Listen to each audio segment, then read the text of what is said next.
Salam sejahtera buat kita semua. Salam dalam kasih Tuhan kita Yesus Kristus. Salam sehat dan tetap kuat di dalam Tuhan. Puji Tuhan, untuk judul perenungan kita hari ini adalah mengalami mujizat Tuhan. Dan untuk mengalami mujizat Tuhan, kita harus berani melangkah.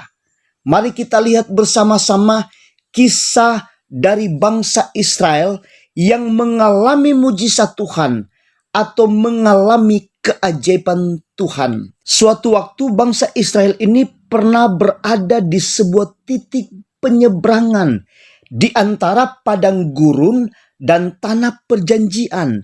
Dan di tengah-tengah mereka ada sungai Yordan yang memisahkan. Dan kisah tersebut kita akan baca di dalam Yosua pasal 3 ayat 1 sampai ayatnya yang ke-17. Lembaga Alkitab Indonesia memberi judul Menyeberangi Sungai Yordan. Kisah ini di mana bangsa Israel ini semenjak keluar dari tanah Mesir menuju ke tanah perjanjian, bangsa ini sudah terputar-putar di padang gurun kurang lebih 40 tahun. Dan tanah Kanaan atau tanah perjanjian Tuhan sudah ada di depan mereka. Akan tetapi ada halangan, yaitu sungai Yordan saat itu sedang meluap, arusnya deras. Dan hal ini adalah tantangan. Hal ini adalah halangan bagi bangsa Israel untuk masuk ke tanah perjanjian Tuhan. Dan sekalipun di depan mata mereka ada halangan, di depan mata mereka ada tantangan, dan untuk melihat mujizat Tuhan, untuk melihat keajaiban Tuhan, Tuhan desak mereka untuk berani melangkah.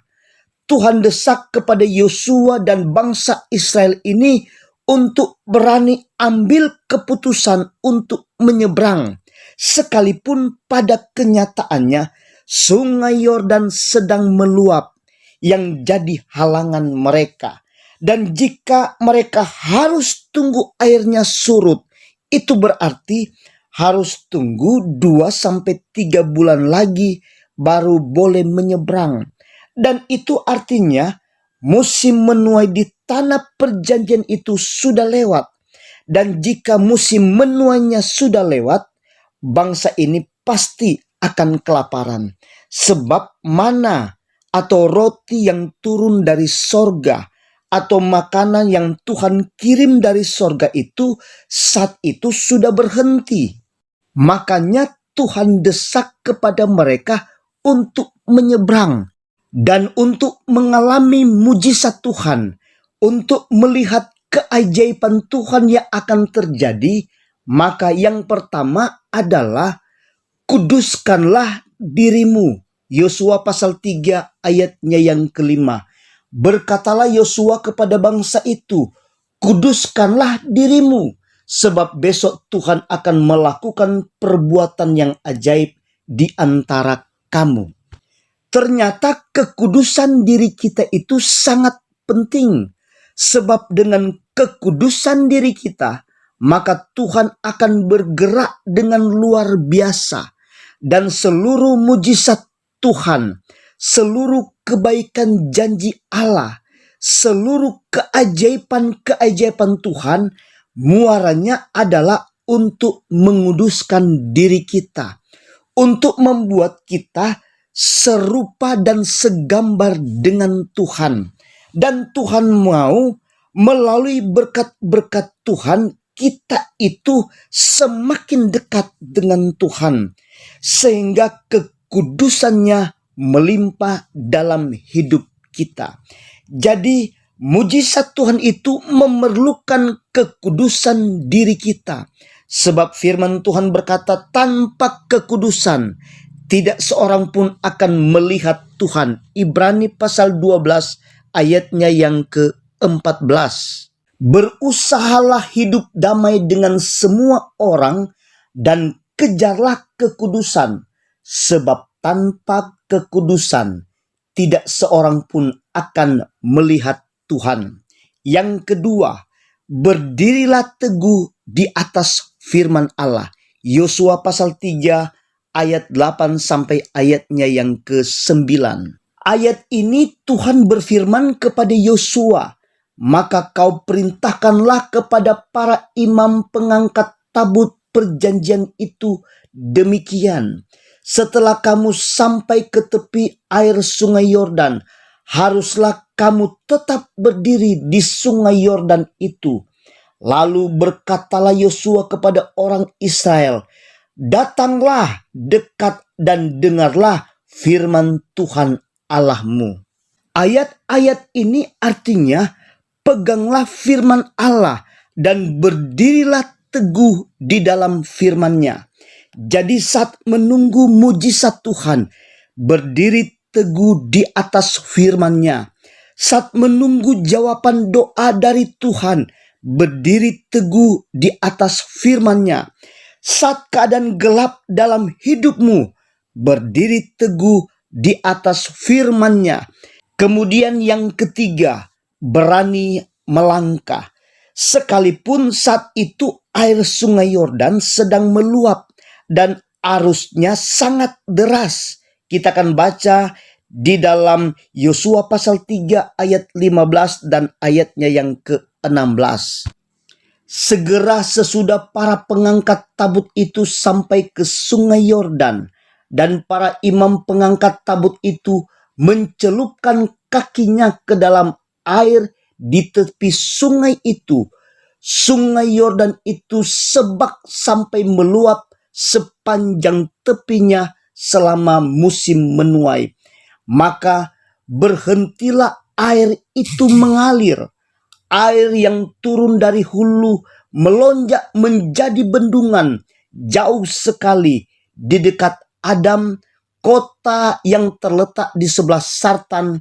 Sedang air yang turun ke laut Araba itu, yakni laut asin, terputus sama sekali. Lalu menyeberanglah bangsa itu di tentangan Yeriko. Puji Tuhan, mujizat Allah pun terjadi saat mereka berani menyeberang. Saat kaki para imam pengangkat tabut itu mencelupkan kakinya ke dalam air di tepi sungai Yordan, tiba-tiba berhentilah air itu mengalir.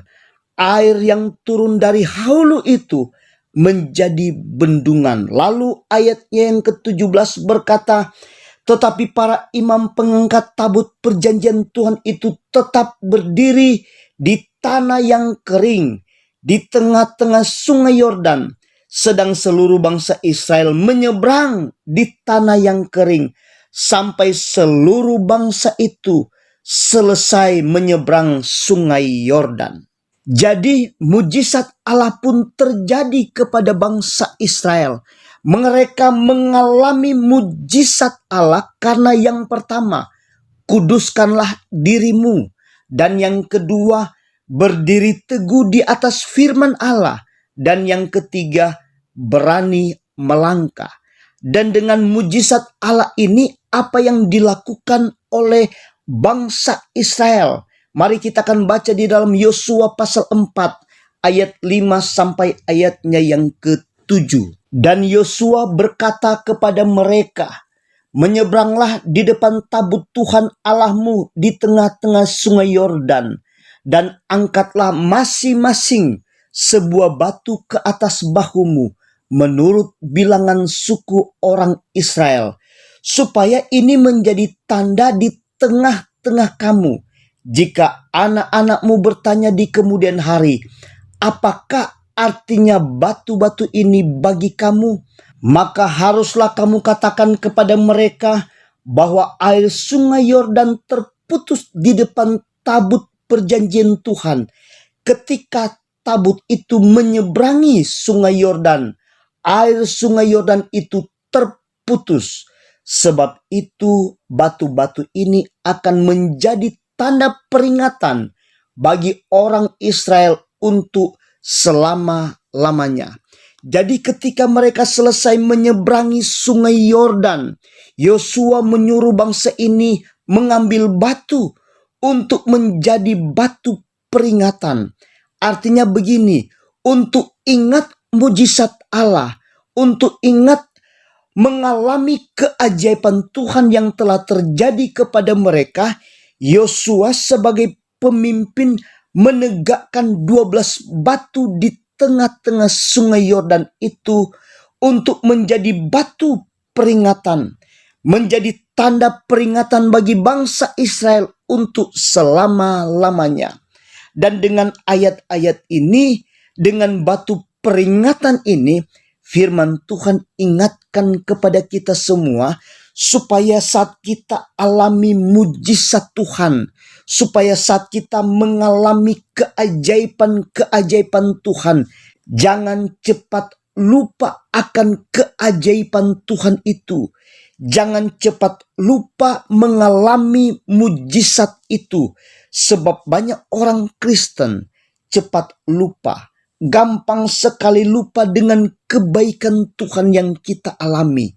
Gampang sekali lupa sekalipun itu mujizat yang terjadi. Cepat sekali lupa belas kasihan Tuhan. Cepat lupa akan karya-karya Tuhan. Untuk itu, jika kita alami mujizat Tuhan, sembuh dari sakit penyakit, apakah itu luput dari bahaya, kita diberkati secara luar biasa dari Tuhan, atau ditolong oleh Tuhan di dalam lembah kekelaman, dan kita diangkat tinggi oleh Tuhan, hendaklah ingat terus akan mujizat Allah. Ingat terus akan karya-karya Tuhan dan janji Tuhan. Maka Ia akan menyertai kita sampai kepada akhir zaman. Tuhan Yesus memberkati kita semua. Haleluya. Amin.